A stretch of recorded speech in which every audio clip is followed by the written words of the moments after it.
The heavy silence at our family dinner table felt like a physical weight pressing down on my chest. My mother's trembling hands as she served her signature gumbo said more than words ever could. I knew something was wrong the moment I walked through their door in the Garden District, but nothing could have prepared me for what came next. I'm Alana, and until that night, I thought I had everything figured out. My Creole restaurant, Magnolia's, had finally started turning a real profit after 3 years of blood, sweat, and endless bowls of seafood étouffée. But family has a way of turning your world upside down when you least expect it. Julian's in trouble, Dad said, his voice barely above a whisper. He hadn't touched his food, which was the first real warning sign. Big trouble. My younger brother sat at the far end of the table, head bowed, looking smaller than I'd ever seen him. The usual sparkle in his eyes was gone, replaced by something darker, more desperate. How much? I asked, already feeling my stomach twist into knots. Mom's spoon clattered against her bowl. 300,000. I choked on my water. What? How is that even possible? The casino, Julian mumbled, still not meeting anyone's eyes. Then some private games trying to win it back. It got away from me. Got away from you? I repeated, my voice rising. Julian, that's more than just getting away from you. We know it's a lot, Mom cut in, reaching across to pat my hand. But we figured out a solution. She smiled that smile she always used when she was about to ask for something impossible. Your restaurant is doing so well now, honey. If you sold it... No. The word shot out of my mouth before she could finish. No way. Alana, please. Dad leaned forward. These aren't the kind of people Julian can negotiate with. They've already threatened... So I should give up everything I've worked for because he couldn't control himself? The words came out harsher than I intended, but the fear and anger were mixing together, making it hard to think straight. Julian finally looked up. I didn't ask for this, Alana. I didn't want... What did you think would happen? I pushed my chair back, standing up. Did you think the money would just magically appear? We're family, Mom said firmly. Family helps family. Your father and I have already agreed to remortgage the house, but it's not enough. The restaurant would cover the rest. I looked around at their faces, Mom's desperate pleading, Dad's quiet resignation, Julian's shame. My hands were shaking now, too. That restaurant isn't just some asset to sell off. It's everything I am. Every recipe I perfected, every late night I worked, every dollar I saved. I built it from nothing. And you can build another one, Mom insisted. Julian's life could be in danger. His life is in danger because of his choices, I said, my voice breaking. I love you all, but I can't set myself on fire to keep him warm. Not this time. The silence that followed was deafening. Mom's face crumpled, and Dad looked away. Julian stood up so suddenly his chair fell backward. Thanks for nothing, he spat, storming out of the dining room. The front door slammed moments later. I hope you're happy, Mom said, tears streaming down her face. Your brother needs you, and you're choosing a building over family. That's not fair, I whispered, but the words felt hollow. I'll help however I can, but I won't destroy my life to fix his mistakes. Not again. I grabbed my purse and headed for the door, pausing only when Dad called my name. Alana, he said softly, we're just trying to protect him. I know, Dad. I turned back one last time. But who's protecting me? The warm New Orleans night air hit me as I stepped outside, carrying the sweet scent of jasmine and the distant sound of jazz from the French Quarter. My phone buzzed, a message from Sasha asking how dinner went. I couldn't bring myself to respond yet. Instead, I drove straight to Magnolia's. The restaurant was closed on Sundays, but I needed to be there, needed to remind myself why I couldn't give in. I unlocked the door and stepped into the dark dining room, running my hand along the smooth wooden tables I'd refinished myself. The kitchen still smelled of today's lunch service, cayenne and garlic, seafood stock, and dark roux. This was my home, my dream, my future. How could they ask me to give it up? My phone buzzed again. This time it was Julian. You'll regret this. I stared at the message until the screen went dark, then sank into one of the dining chairs. Maybe I would regret it. Maybe I was being selfish. But as I sat there in my empty restaurant, I knew one thing for certain. This was going to change everything. Sleep wasn't coming easy these days. 3 nights after the family dinner, I found myself in Magnolia's kitchen at 4 a.m., stress cooking enough gumbo to feed half of New Orleans. The rhythmic chopping of vegetables usually calmed my nerves, but not today. My phone lit up with another missed call from Mom. That made 17 since Sunday. Girl, you trying to cook your feelings away again? Sasha's voice startled me. She stood in the kitchen doorway, still in her scrubs from the night shift at the hospital. How'd you know I'd be here? Because I know you, she said, dropping her bag on a counter and grabbing an apron. And because your brother's been running his mouth all over Facebook about how his sister's a heartless witch who'd rather see him dead than help family. My knife slipped, nearly taking off a finger. He what? Don't look, it'll only make you mad. She started dicing onions beside me. Though I have to say, some of the comments are pretty interesting, especially the ones from people who've lost money to him before. I can't deal with this right now. I wiped my hands on my apron. I haven't slept properly in days. The lunch service was a disaster yesterday because I couldn't focus, and the back door buzzer interrupted me. Through the security camera, I saw Dad standing there, looking as tired as I felt. You want me to tell him you're busy? Sasha offered. I shook my head and buzzed him in. Dad stepped into the kitchen, the usual warmth in his eyes replaced by worry lines. You're here early, he said, attempting a smile. Couldn't sleep. Me neither. He glanced at Sasha. Mind if I talk to Alana alone for a minute? Sasha squeezed my arm before heading to the dining room, leaving me alone with Dad and my half-chopped vegetables.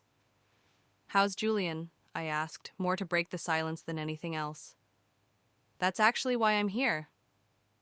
Dad leaned against the prep table.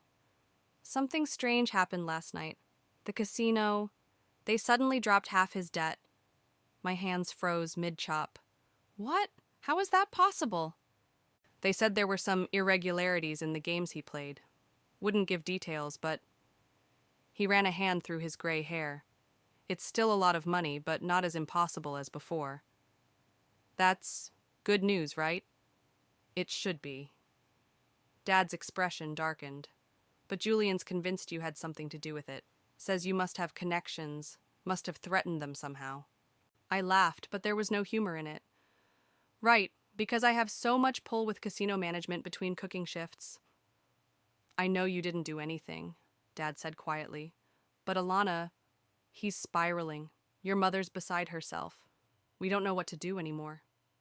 The morning sun was starting to peek through the kitchen windows, casting long shadows across the floor. In a few hours, this kitchen would be bustling with prep cooks and servers, but right now it felt like a confessional. I can't fix this for him, Dad. I won't. I'm not asking you to. He straightened up. Maybe you were right. We've been so focused on protecting Julian that we forgot he needs to face consequences sometimes. The knife clattered from my hands onto the cutting board. Did you just say I was right? Don't let it go to your head. A ghost of his old smile appeared. But watching you stand your ground, seeing how you've built all this... He gestured around the kitchen. It made me think about what we're teaching him by always cleaning up his messes. The back door buzzer sounded again.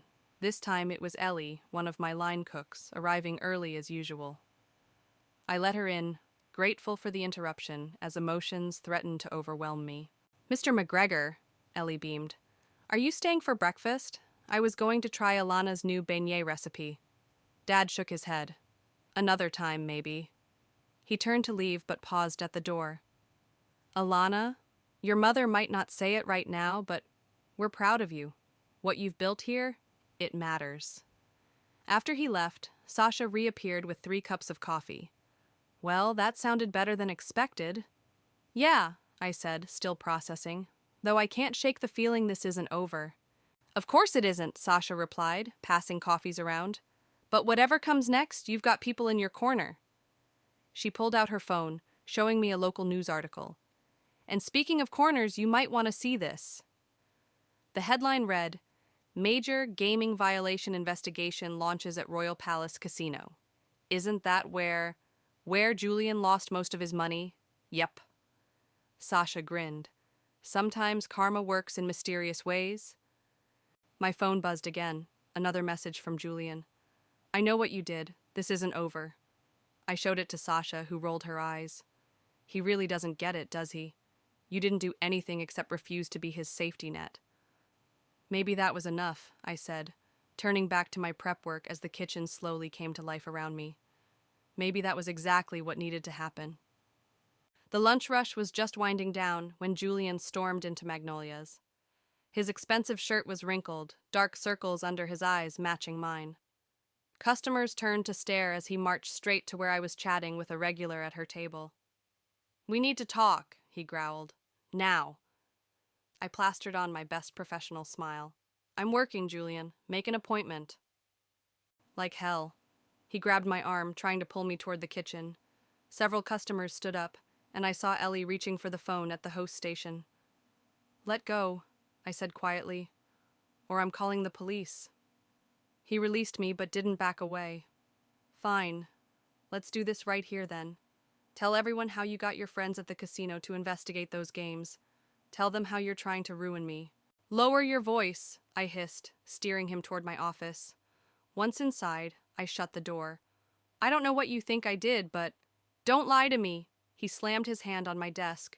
First, the casino drops half my debt. Then suddenly there's an investigation? That's not a coincidence? You're right, it's not. I crossed my arms. It's called consequences, Julian. Sometimes they actually catch up with you. You smug bit! He caught himself, running his hands through his disheveled hair. You have no idea what you've done. These people, they're not just going to forget about what I owe them. These people wouldn't be a problem if you hadn't gambled away more money than most people make in 5 years. You think I don't know that? His voice cracked. You think I wanted this? I was trying to make things better, trying to win enough to pay off the earlier debts, to make Mom and Dad proud for once instead of you. Instead of me? I laughed incredulously. You think I'm their golden child? I had to fight for every ounce of support for this place. They still think I should have been a teacher like Mom wanted. At least they show up to your success. He slumped against the wall. Nobody comes to celebrate when you're losing. That's because there's nothing to celebrate about destruction, Julian. I softened my tone. Have you considered getting help? Help? He barked out a bitter laugh. The only help I need is paying off these debts before something bad happens. But you're too selfish to... A knock interrupted him. Ellie poked her head in. Everything okay, boss? Table 12 is asking about their check and... She glanced nervously at Julian. I'll be right there. I turned back to my brother. You need to leave. Or what? You'll call the cops on your own brother? If I have to. I held his gaze. I love you, Julian, but I won't let you destroy what I've built. Not today, not ever. He straightened up, something dangerous flickering in his eyes. You know what? Keep your precious restaurant. But when everything falls apart, remember you chose this. After he left, I had to grip my desk to stay standing. Sasha found me there 10 minutes later. Ellie called me, she said, closing the door. You okay? He thinks I'm behind the casino investigation. I showed her the string of threatening texts he'd sent earlier. Like I have that kind of power. Maybe you do, just not the way he thinks. Sasha sat on the edge of my desk. Standing up to him, refusing to enable him, that's its own kind of power. My phone buzzed with a news alert. Another article about the casino investigation, this time mentioning possible connections to illegal private gaming operations. My stomach churned. What if he's right? I whispered. What if something happens to him because I wouldn't help? Stop! Sasha grabbed my shoulders. You're not responsible for his choices. And from what I heard through hospital gossip, that casino investigation was coming for months. Your brother just got caught in the crossfire. A commotion from the dining room drew our attention. We stepped out to find Ellie arguing with 2 men in expensive suits. I told you, she's busy, Ellie was saying, standing her ground despite being half their size. It's okay, Ellie. I approached them. Can I help you? Miss McGregor? The taller one produced a business card. We're from the Gaming Commission. We'd like to ask you a few questions about your brother's activities at certain private gaming establishments. Sasha stepped closer to me as I took the card. She'll answer your questions with her lawyer present. The men exchanged looks. Of course, we'll be in touch. After they left, I turned to find most of my staff and several customers watching. The whispers had already started. Back to work, everyone, I called out, trying to keep my voice steady. Those lunch specials won't serve themselves. But as I watched my staff scatter, I couldn't shake the feeling that Julian's warning about everything falling apart might be coming true, just not in the way he'd meant it. So, what made you decide to start hiring women from the shelter? Lucas adjusted his recorder on the table between us, his journalist's notepad already half full of scribbled notes. I glanced at Ellie, who was training our newest hire behind the counter. Sometimes the best ideas come from your lowest moments. Meaning? A week ago, my brother came in here demanding I sacrifice everything I'd built to fix his mistakes. I stirred my coffee. It made me think about all the women I've known who gave up their dreams because someone told them family obligation was more important.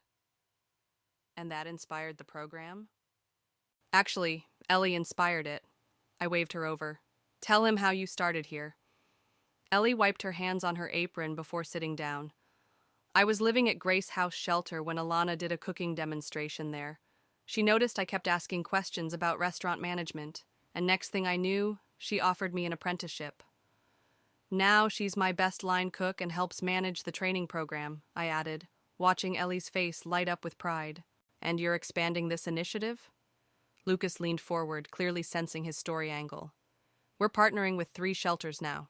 2 training spots per month with guaranteed jobs for those who complete the program. I handed him our new brochure. We're calling it Kitchen Confidence. My phone buzzed. A voicemail notification from Julian. I ignored it. This is fantastic stuff, Lucas said, snapping photos of Ellie demonstrating knife skills to our newest trainee. Mind if I come back during tomorrow's training session? Get some action shots? Before I could answer, Sasha burst through the front door. Turn on the news. Now. I grabbed the remote for the small TV we kept behind the bar. The headline scrolled across the bottom. Local casino investigation reveals connection to major crime organization. Sources say several high-profile gamblers may have been targeted in an elaborate scheme, the reporter was saying. The Gaming Commission is working with federal authorities to identify victims who may have been manipulated into accumulating large debts. My hands shook as I fumbled for my phone, finally playing Julian's voicemail. Alana. His voice was barely a whisper. You were right. About everything. I need help. Real help. But I don't know how to... God, I've made such a mess. A long pause. I'm going to try to fix things. Not like before. The right way this time. I hope it's not too late. This is bigger than we thought, Sasha said quietly. Lucas was scribbling frantically in his notepad. Does this connect to your brother's situation? I think this interview is over, Sasha cut in, but I held up my hand. No, wait. I took a deep breath. Maybe this is exactly what needs to be talked about. The way addiction tears families apart, how enabling only makes things worse. Boss? Ellie called from the kitchen. The women from Grace House are here for their orientation. I stood up. Lucas, if you want a real story, stick around. See how we're trying to break different kinds of cycles here. The afternoon unfolded in a blur of activity. While I led the orientation, Ellie showed Lucas around, explaining our training methodology. 5 women, each with their own story of survival, sat at my tables looking both nervous and hopeful. This isn't charity, I told them. It's an investment. In you, in this community, in breaking the patterns that keep people stuck. Like your brother? One woman asked softly. Sorry, we saw the news. Yes, I said, surprising myself with my honesty. Exactly like that. Sometimes the kindest thing we can do is stop cushioning someone's fall. My phone buzzed again, a text from Dad. Julian's agreed to rehab. Real rehab, not just promises this time. Your mother's crying. I think they're happy tears. Lucas caught me wiping my eyes. Everything okay? Yeah, I smiled, watching Ellie demonstrate how to properly hold a chef's knife to a woman who, until recently, had never dared to dream of a career. Everything's exactly as it should be. Later, after the trainees had left, and Lucas had enough material for what he promised would be a feature story, Sasha helped me close up. "You know," she said, counting out the register, "when you refused to sell this place, I don't think anyone expected it would turn into all this." Me neither. I looked around at the space that had become so much more than just a restaurant. But maybe that's the point.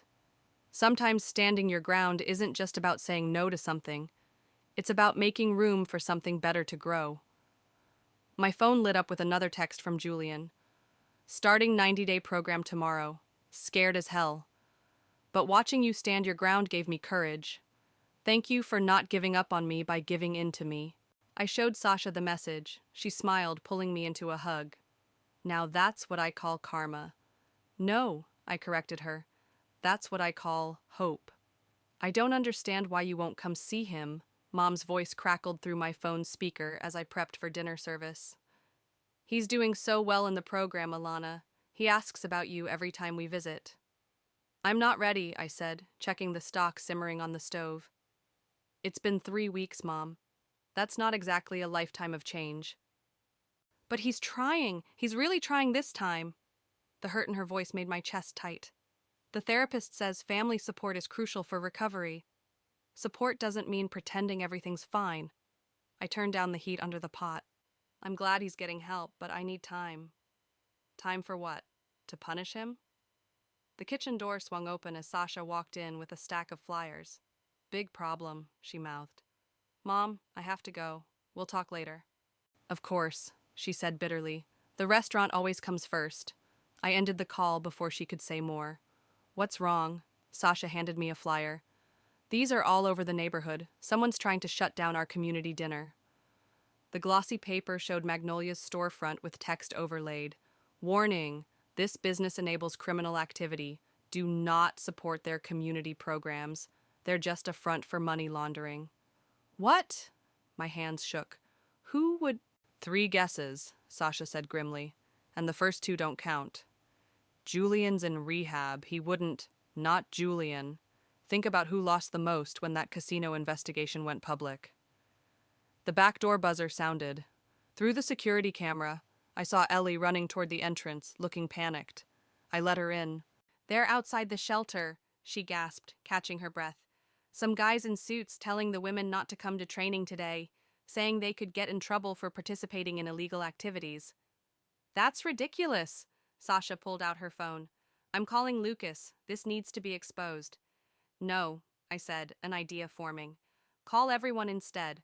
All our graduates, current trainees, their families. Tell them to come here tonight." "For what?" "For dinner." I grabbed my chef's coat. "We're having our community dinner exactly as planned, but this time we're inviting the media." The next few hours were chaos. While I cooked, Sasha worked the phones. Ellie coordinated with the shelter directors. By 6 o'clock, the dining room was packed with familiar faces. Women we'd trained, their children, local supporters who'd seen the flyers and came specifically to show solidarity. Lucas arrived with his camera crew just as 2 men in expensive suits walked in. "Miss McGregor," the taller one smiled coldly, "we're here to discuss some concerns about your operation." "Perfect timing," I said, loud enough for the cameras to hear. "We were just about to serve dinner. Would you like to meet some of our graduates?" "This isn't a social call. We represent certain business interests that lost a lot of money when their illegal gambling operation was exposed." Sasha stepped forward. "Funny how you're targeting us right after that investigation went public." The shorter man's face darkened. "You should be careful making accusations." "Like accusing us of money laundering?" Ellie joined us, several other women standing behind her. "I'd be happy to show the news crew my pay stubs, my certification, my new apartment lease. Would you like to explain to them why helping women escape poverty is suspicious?" Camera lights flashed. The men retreated, but not before Lucas got plenty of footage. "This isn't over," the taller one muttered as they left. "You're right," I called after them. "It's just beginning." Later that night, after the cameras left and the last guests headed home, I found a voicemail from Julian. "Saw you on the evening news." His voice sounded clearer than it had in years. Those guys who came to the restaurant? They used to hang around the private games. Bad people, sis, really bad. Be careful, okay? And I'm proud of you. For everything. Sasha found me crying in my office. Hey, no tears allowed. We won tonight. Did we? I wiped my eyes. What if they come back? What if... Then we'll handle it. She sat down beside me. You know what I realized today? When you refused to sell this place, you weren't just saving a restaurant. You were building a fortress. A fortress? Look around. She gestured to the walls covered in photos of our graduates, their success stories pinned alongside recipes and reviews. Every woman you've helped, every life you've changed, they're all part of your armor now. Those guys? They're used to threatening lonely people with everything to lose. But you're not lonely, and you're not afraid. My phone buzzed with a text from Mom. Saw the news. Your father and I, we understand better now. Why you couldn't give this up. We're sorry. I showed Sasha the message. Maybe some good comes from standing your ground after all. Maybe? She laughed. Girl, you turned a family crisis into a community triumph. I'd say that's more than maybe. Through the office window, I could see Ellie closing up, training our newest hire on the proper shutdown procedures. Tomorrow, we'd do it all again. Not because it was easy, but because it was right. And that made all the difference. And that's how you properly reduce a sauce, I demonstrated to the group of women gathered around the industrial stove. Questions? Just one, Lucas called from the doorway, holding up a newspaper. Have you seen today's front page? The headline read, Federal investigation uncovers multi-state gambling ring. Local casino executives arrested. That's why those guys haven't bothered us lately, Sasha said, snatching the paper. They've been busy getting fitted for handcuffs. One of our trainees, Maria, peered at the article. Isn't that the casino where my brother got in trouble? Yeah. I turned back to the stove. Let's focus on cooking. Actually, Lucas stepped further into the kitchen. That's why I'm here. The story's getting national attention. Good Morning America wants to feature kitchen confidence. They're interested in the connection between gambling addiction, family dynamics, and women's empowerment. I nearly dropped my spoon. What? They want to film here next week. Show how you turned a personal crisis into a community solution. Absolutely not. I shook my head. I'm not using my brother's addiction for publicity. Boss, Ellie touched my arm. Maybe you should think about it. Remember what happened when Maria's story went viral? She was right. After our local news segment aired, Maria's video about escaping domestic violence and finding purpose in our kitchen had exploded online. Applications to our program tripled overnight. This isn't about exploiting anyone's struggles, Lucas added. It's about showing people there's hope, that standing up for yourself can create positive change. My phone buzzed, a text from Julian. 60 days sober today. Group leader says I should thank the people who helped me hit bottom, so thank you for not saving me from myself. Alana? Sasha prompted. What are you thinking? Before I could answer, the kitchen door burst open. Dad stood there, looking worried. Have you seen the news? He asked. About the gambling ring? No, about your mother. She's giving interviews. What? I grabbed the phone he held out. There was Mom on the local news, standing outside her church. My daughter's restaurant shows that tough love works. When she refused to enable my son's addiction, it forced our whole family to face hard truths. Now Julian's in recovery, and Magnolia's helps other families break destructive patterns.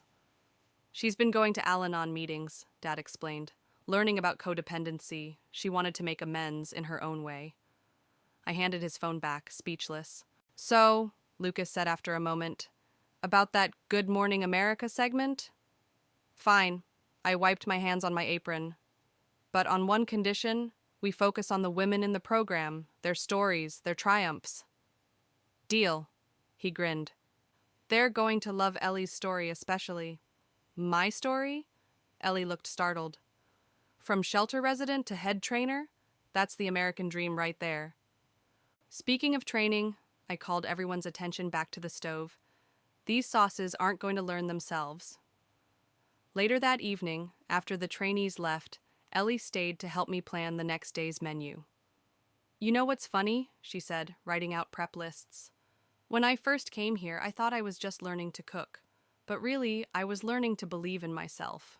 That's exactly what we need to show on camera next week." I started gathering ingredients for tomorrow. Not just the food, but the transformation. "Like you?" she smiled. "You transformed too, you know. Standing up to your family, building all this." The back door buzzer interrupted us. Through the camera, I saw Mom standing there, holding what looked like a pie. I let her in. She stood awkwardly in the kitchen, taking in the prep lists and training schedules covering the walls.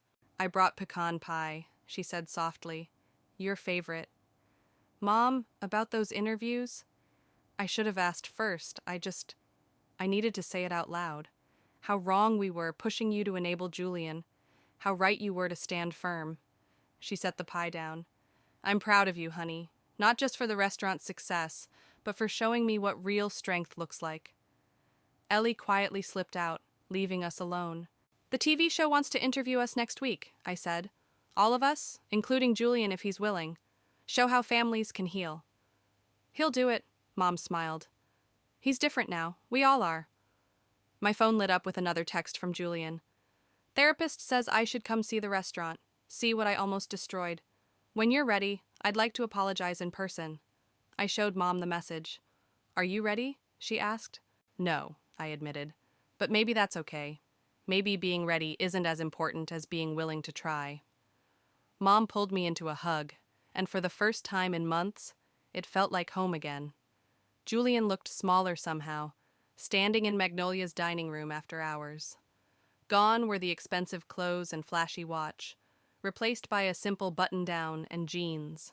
75 days sober had changed more than just his wardrobe. "This place looks different," he said, running his hand along a table edge. "More alive." "That's because it is."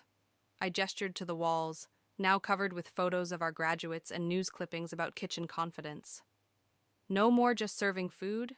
Now we serve purpose. I saw the Good Morning America segment.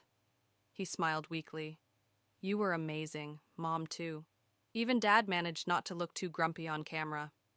The silence that followed felt heavy with unspoken words. Sasha had offered to stay for this meeting, but I'd insisted on doing it alone.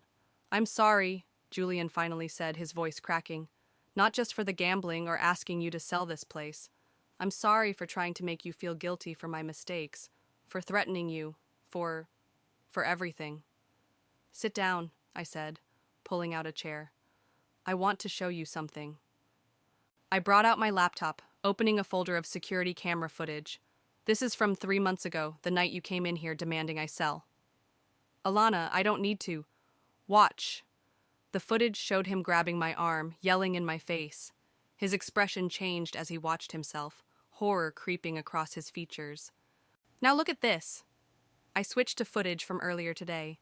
Ellie teaching a group of women how to plate dishes, their faces bright with pride and possibility.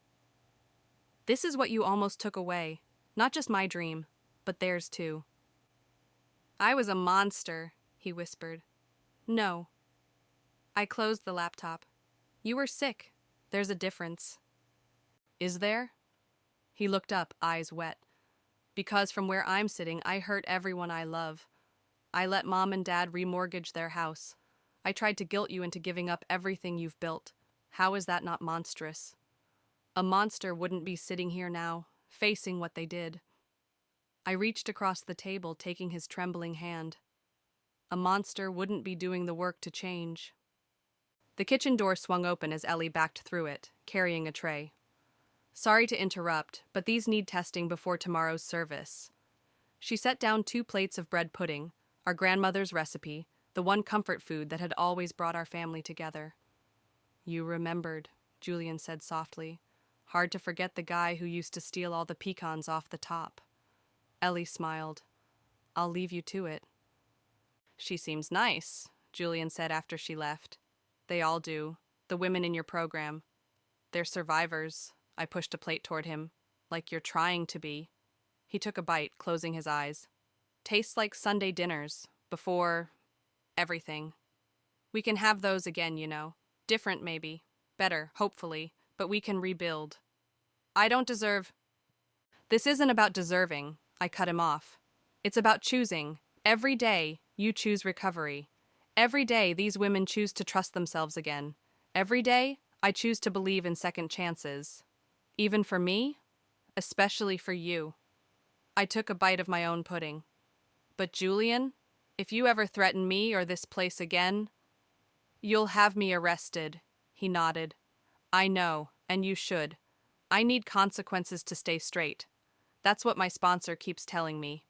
My phone buzzed, a message from Mom in our newly created family group chat.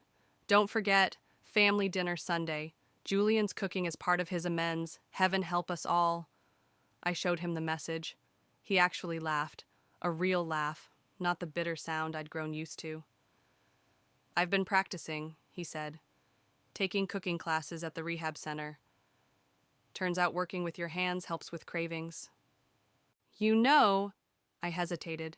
We could use another instructor for the basic skills classes. Once you've got more solid, clean time, of course. His fork clattered against the plate. You'd trust me to... Not yet, but someday, maybe. If you keep doing the work. He wiped his eyes with his napkin. I don't know what to say. Say you'll keep showing up. Say you'll keep choosing recovery. Say you'll help me prove that rock bottom can be a foundation instead of an ending. I will. He reached for my hand again. I promise, sis. No more destroying things, only building from here on out. The evening light filtered through the windows, casting long shadows across the dining room. Tomorrow, these tables would be full of customers, trainees, and hope. But right now, it was just us, a brother and sister sharing bread pudding and possibility. One day at a time, I offered. One day at a time, he agreed. And Alana, thank you for not giving up on me, even when you had every right to. That's what family does, I said. The real kind, anyway. We hold each other accountable, but we also hold on to hope. Ladies and gentlemen, Lucas stood at the podium in Magnolia's packed dining room. Please welcome the newest graduates of Kitchen Confidence.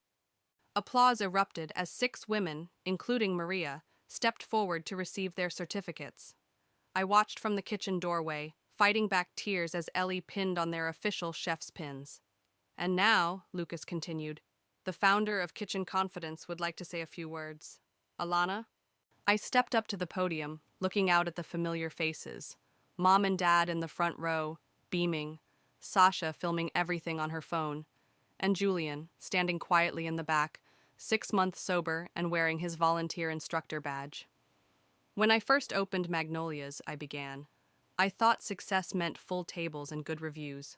But standing here today, I realize success isn't just about what you build.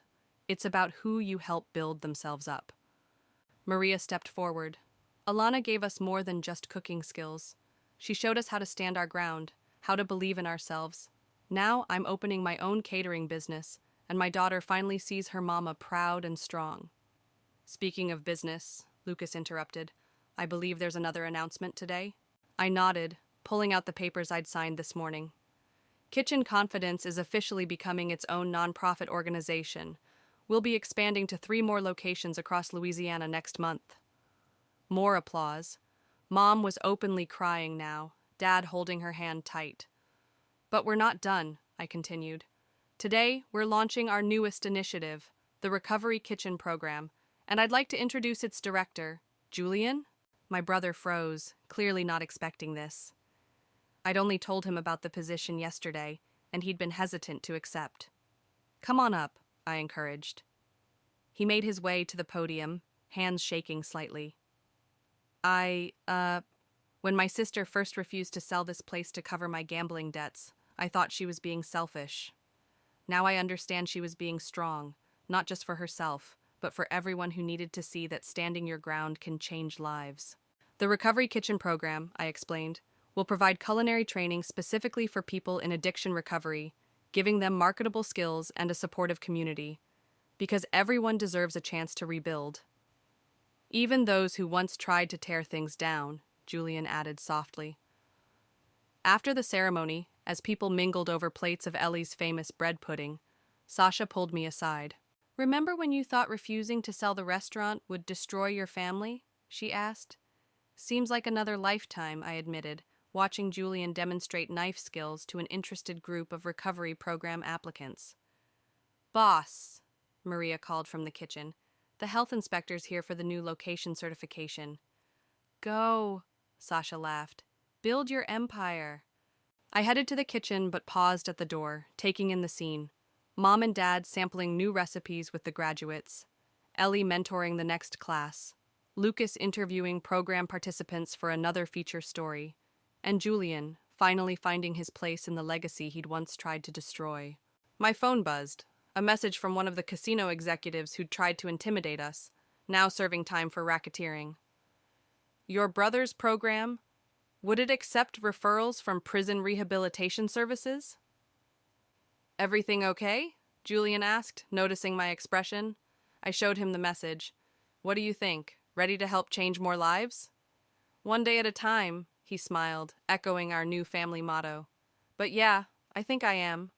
The health inspector cleared her throat behind us. "Ms. McGregor? Ready for the inspection?" "Actually," I said, "it's Chef McGregor." And yes, we're ready. As I led her through the kitchen, past the wall of success stories and the training schedules and the dreams taking shape at every station, I realized something profound. Sometimes the biggest victories come not from fighting battles, but from standing firm enough to let others find their strength. "Impressive operation," the inspector noted, reviewing our certification documents. "You've built something special here." "No," I corrected her, watching through the window as another potential trainee walked through our doors, hope written across her face. "We're all building it together." The evening wound down with family dinner, a new tradition where graduates, trainees, family, and staff shared meals and stories. Julian brought out his latest creation, a fusion of our grandmother's recipes and his own recovery journey. "To standing your ground," Sasha raised her glass. "To second chances," Julian added. "To family," Mom and Dad chimed in. "To all of it," I said, looking around at my expanded definition of family. "To every hard choice that led us here, and every new choice waiting ahead." Because that's what life is, really. A series of moments where we choose whether to stand or fall, whether to build or break, whether to give up or grow. And sometimes, if we're lucky, those choices create ripples that help others find their own strength to stand. That's what Magnolias became. Not just a restaurant, but a reminder that rock bottom can be a foundation. You just have to be brave enough to build on it.